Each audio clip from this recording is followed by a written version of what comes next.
that's how it is. All my instincts are telling me it's right, leave it, you know. So, and then I didn't know what I was writing about. I knew I was writing about something deep and really meaningful and spiritual. I didn't know what it was. And the next morning, after sitting up most of the night playing the song after writing it again, because when you write a new song, it's almost like having a baby, you know, it's like the most exciting thing in life. And I said I didn't know what I was writing about. And I got through security at the airport, went and turned twice, but I'm sitting there going, playing to myself, and all of a sudden I heard this voice singing. Like that. I opened my eyes, and there was a little girl standing right in front of me. And she was looking at me and swaying from side to side.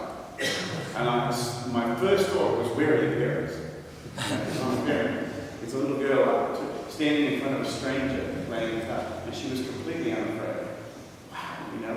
And I saw her folks just sitting over there, and they went, "It's okay, look at it," you know. And she had her eyes fixed on me, and I was playing. She was singing,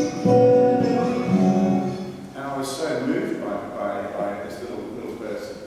And I went up to her mum and dad, and I talked to them for a little while. They were both musicians.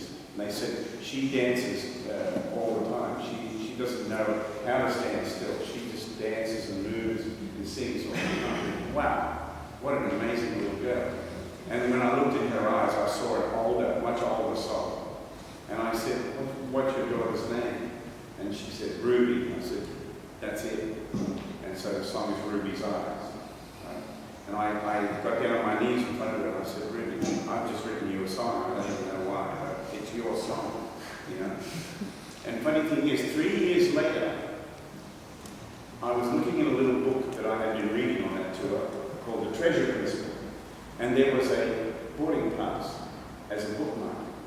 And I just took it out and I thought, I'll throw that away. And I looked at it, and it was 22nd of October. I thought, that was when I was in Australia. It was a Qantas thing. And do you know, they had downgraded from gold to ruby.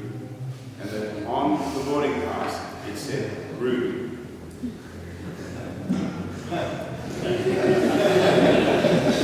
That's what I'm talking about. That's why the experience of music is much deeper than we all know. It really is. And you can only connect the dots in your life when you look back. You can't do it again. You've got to live for today. But looking back, I can see how that song was born, why I was so driven to write it, and then who was it for, and why is she so unusual. And then at the moment I met her, I got a lyric. There's I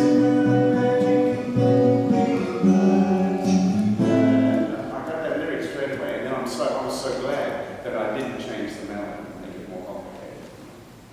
So, you know, and the funny thing was, the first tour where I played